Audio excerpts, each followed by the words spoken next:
Hello students, welcome to Biotech Academy. Today we'll talk about pentose phosphate pathway. Pentose phosphate pathway, which is one of the ways for carbohydrate metabolism, and it is also known as it is an alternate to carbohydrate metabolism or glycolysis, you can say, and it is also known as HMP shunt or HMP pathway. HMP stands for hexose monophosphate pathway. So pentose phosphate pathway is alternatively or also known as hexose monophosphate pathway or HMP shunt. Alright, and it is an alternative to carbohydrate metabolism, and it is more complex. It is more relatively complex pathway than glycolysis.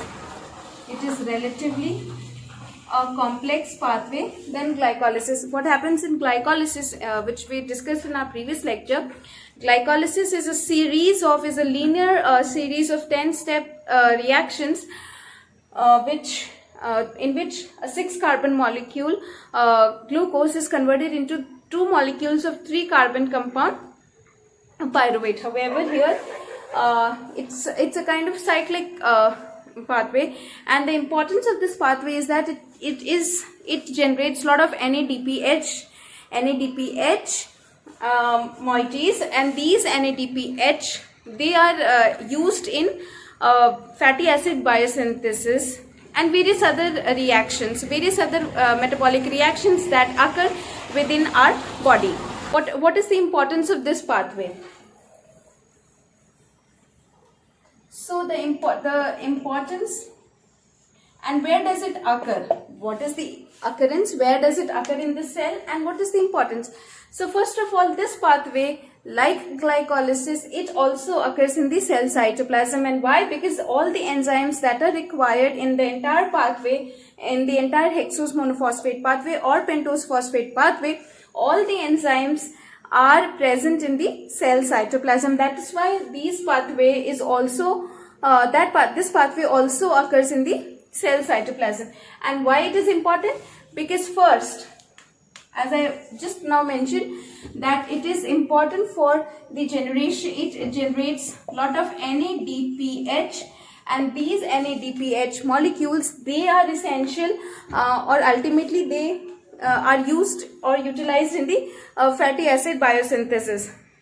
Then it helps in the maintenance of reduced glutathione. Okay, and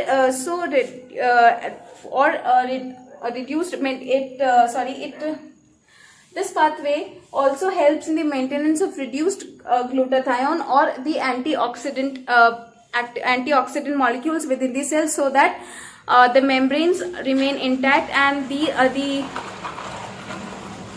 there is no damage to the membrane which is made up of phospholipids.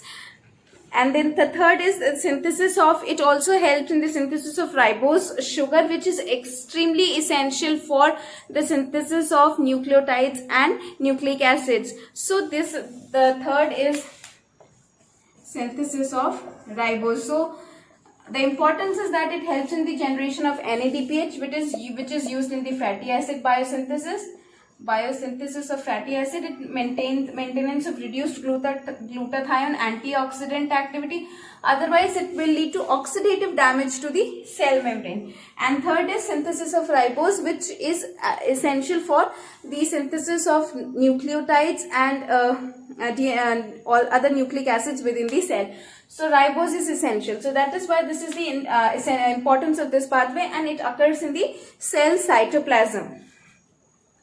So this is other than that, this is I've already mentioned that it is an alternative pathway for carbohydrate metabolism, which occurs in the cell cytoplasm, and like glycolysis, this is also operative in the cell cytoplasm. And then third is that the tissues, because it is actively involved in generation of any DPH. So the tissues like liver or adipose tissue or you can say adrenal gland or lactating mammary gland. So these are certain tissues, or you can or also erythrocytes. So these are certain tissues which are highly active in this hexose monophosphate pathway shunt, because most of these tissues, they are involved in the synthesis of fatty acids and steroids, and all these fatty acids and steroid biosynthesis pathway, they require reduced NADPH molecules. So that is why this pathway is of prime importance for biosynthesis of fatty acids, and those tissues or cell types which are actively involved in such kind of activities like synthesis of fatty acids or steroids. So in those tissues and cell types, this pathway is highly active and more highly active. So this pathway is, you can say, the pathway is divided into two phases. Okay, one is oxidative phase and the other is non-oxidative phase. Okay, and in general, overall reaction of this hexose monophosphate pathway is a glucose 6 phosphate, 6 molecules of glucose 6 phosphate plus 12 molecules of NADP plus 12 molecules of NADPH plus 6 molecules of H2O leads to the generation of 6 molecules of CO2 plus 12 molecules of NADPH plus 12 molecules of H plus 5 molecules of glucose 6 phosphate. So overall reaction is 6 molecules of glucose 6 phosphate is the reactant, whereas what is the end product? End product, only one glucose 6 phosphate is utilized and rest are regenerated. Okay, and along with the conversion of at the cost of one glucose 6 phosphate molecule, 12 NADP plus is converted into 12 NADPH and 6 water molecules are used and 6 CO2 is generated.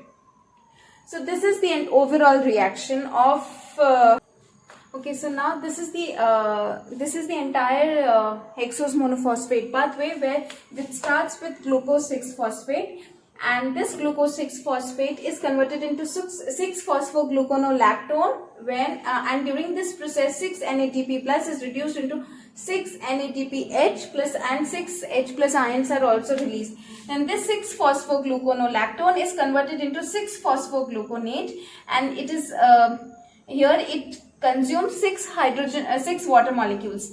Then this 6-phosphogluconate is converted into ribulose 5-phosphate. At this step, again 6 NADP plus is converted into or reduced into 6 NADPH plus 6 H plus ions are also released, and in this process 6 carbon dioxide molecules are also released. So here 12 NADP plus 6 water molecules and 6 carbon dioxide in the product side. So this is these are the numbers which we just mentioned in the overall reaction. Then this ribulose 5-phosphate can be split into two, xylulose 5-phosphate or ribose 5-phosphate. Then these two, these can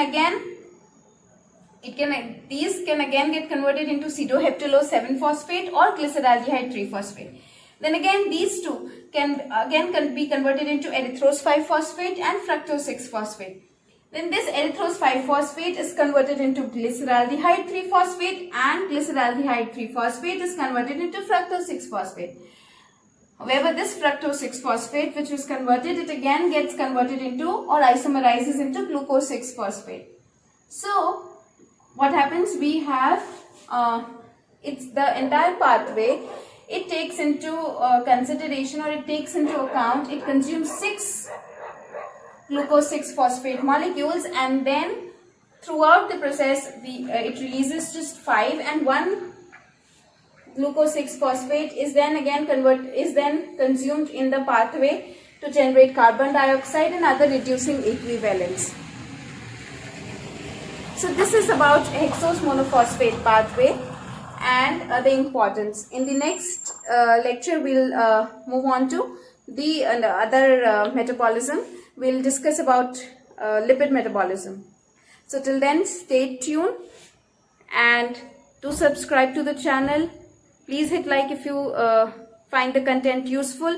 Share it among your friends, and if you have any queries, you can get in touch with me on my email ID, which is there, or even in the comment box. So I'll be happy to answer all your queries and doubts. Thank you.